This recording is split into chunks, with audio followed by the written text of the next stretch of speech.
with what we're talking about today, and I've asked you this before, is this a business deal? Is this something you have enough conviction with, or is this necessarily sour grapes on your part? Well, I won't deny it's probably a little bit of both, but it started out as a business deal. I never had any intention of owning a football team. It would never cross my mind. But when Mr. Ashcraft came to me to say that I can take part in the oldest team in America, obviously I was excited about it. And then I started finding out all the dirty secrets about it after things broke down. And there's the players want to know, the community wants to know where all the money's going, and those are the questions that need to be answered. I mean, right now I ask Bobby Freeman, who is the president of the Red and Black, that we want to combine forces with you, Bobby. We really do. And I wish that we could sit down and talk and resolve this. I will give up ownership of this team, every bit of equipment. Now we're in excess of $30,000 invested. We'll give it all up as long as we can have one team, and that one team does not involve Mr. Ashcraft. How in the interim, under the current name right now, as far as your plan is concerned, to use the Watertown Revolution, to be with the new league, how would your program actually attract, for that matter, make the public understand that this is the best route to go under your guidance? How are you planning on doing that this season, Tom? Well, I think that we have the best talent in town. We have if you look at our roster, we have all the top-notch players from around the community. We have players from Carthage, South Jeff, Watertown, Brown, General Brown. I mean, we have them from all over the area. You're going to recognize our players. We play in a better level of ball. We have better coaching now. We have better drills. We have better fundamentals. I think you're just going to have a better aura of football out there in the field now, and I think the community will like that. I think a true football fan will like that. And you feel pretty comfortable you're going to have more than enough to be geared up for this season? Yeah, I think we're going to be all right. We have 57 on our roster. We have a bunch more we think we're going to come over. We want to field 50 people, so I'm confident that we're going to get those 50, and I'm confident they're going to be quality football players. So give us a phone number on anyone who can contact you if they're interested. Just curious. Perhaps we can recruit some players today. You can call me on my cell phone at 778-8744. Got that, Ray Canale? No, I was kidding. One more time on the phone number. 778-8744. There you go. Let's go to the phones and find out who's been waiting for us. Hi, you're in the air. Thanks for waiting. Yes. Let's put the cards on the table and see what your guest is trying to say. Okay. Are you accusing Mr. Ashcraft of stealing funds from the Red and Black? Did you hear that, Tom? Yeah, I heard that. I asked my attorney today what I could say on the show, and he just said, be careful. I am saying that there has not been accounting for the money since 2003 when Mr. Ashcraft took over. I am saying that there's improprieties there while the equipment deteriorates, while last year they had new uniforms, but they were youth-size uniforms, while the sled is still broken, but 1,000 people still come to the games. The money is going somewhere. Now, I don't know if it's tied up in his Corvette, tied up in his motorcycle, tied up in his new truck. I don't know where the money is, but there's no accounting for the money, and that's what I'm saying. So your lawyer just told you got to watch what you say. You just said, just now, you are accusing Mr. Ashcraft of stealing the money and buying a Corvette and a truck. No, that's not what I said. You just said that. No, that's not what I said. Oh, if the money is tied up in his Corvette, his truck, or what? He doesn't know that, sir. I said I don't know where it's tied up. Can you tell me where it went? You are throwing accusations around. If Mr. Ashcraft wants to call up, I'd be happy to talk to him about it. Yeah, well, you are throwing accusations around, and don't tell everybody you're not. You are accusing him. All right, thank you. Thank you for your opinion. Thank you, my friend. Yeah, that's your opinion. You better watch out. Why do you say that? That's an issue that, of course, he would have to instruct by his... Oh, he's gone. Now, knowing going into... And we had this before. But again, that gentleman called up before. Yeah, he's the one from the last time. Well, yeah. Said my name will be Mud. Well, maybe. I don't know.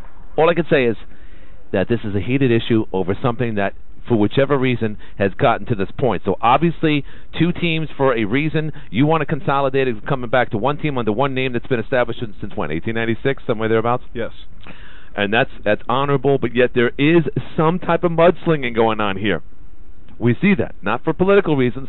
Maybe, being the devil's advocate, has there been mismanagement over there at Red and Black in recent years? I mean, that happens even when there seems to be enough of an opportunity to actually make money based on margins, and somehow or other the money still is not there for whichever reason. By poor management, not charging people enough, liability insurance, what might it be?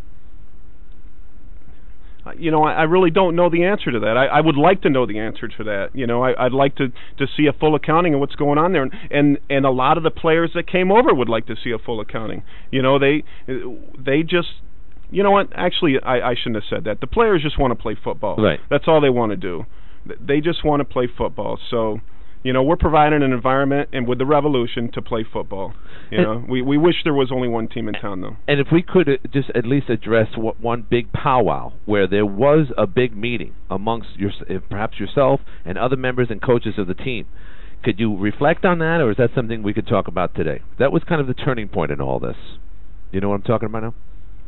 Big meeting amongst all of you guys. Well, we did have a meeting where I invited all the players from Watertown, and I showed them what I had, what our plan was, and how we wanted to proceed forward. And actually at the time we didn't get much response, but it wasn't much later than that that Mr. Ashcraft was rebuting some of my statements, and then the players knew that he wasn't telling the full truth. Well, that's what I was getting at, because it were the players obviously that were amongst, always around the operation, who saw uniforms for whichever reason that weren't fitting, who see the amount of fans in the stands. So regardless of whether or not they get to see inside the books, by human nature, we know what's going on and what should be happening. So.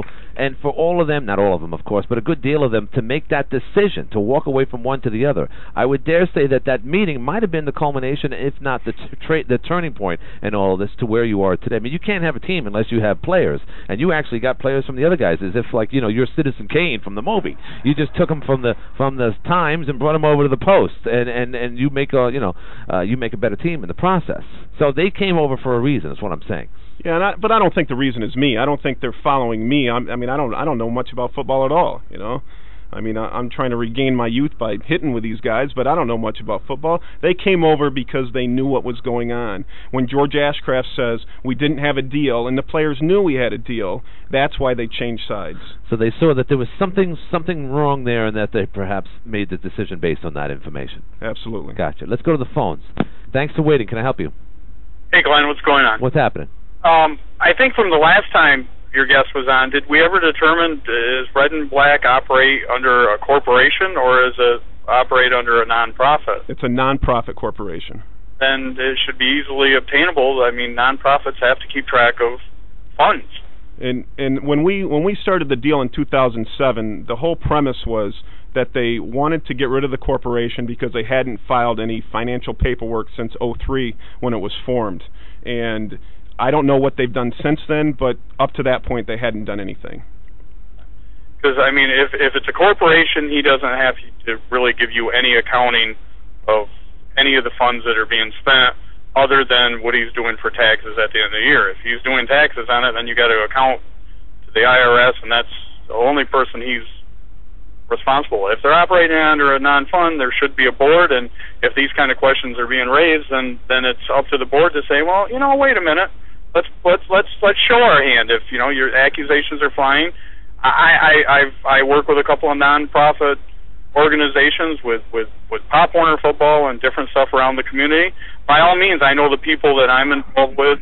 If anybody ever accused any of the people involved in that, I would be the first one to say, come on in, take a look at our books. Most non-profit places, the people involved end up putting money out of their own pocket to keep things running. I don't think there'd be any, you shouldn't be shy about wanting to show what's going on. Well, let me ask you I guess it really depends on how they've been operating as to what they have to do. If it's a nonprofit and there's some questions about where all the funds are going, right. going into somebody's pocket, then somebody needs to ask the questions and start looking. I believe that's under the jurisdiction of the Attorney General, and Well, let me ask you this real quick. How are you going to operate? That was my next statement. If somebody's operating under a non-for-profit organization and things are disappearing, there is definitely repercussions for that. Yeah.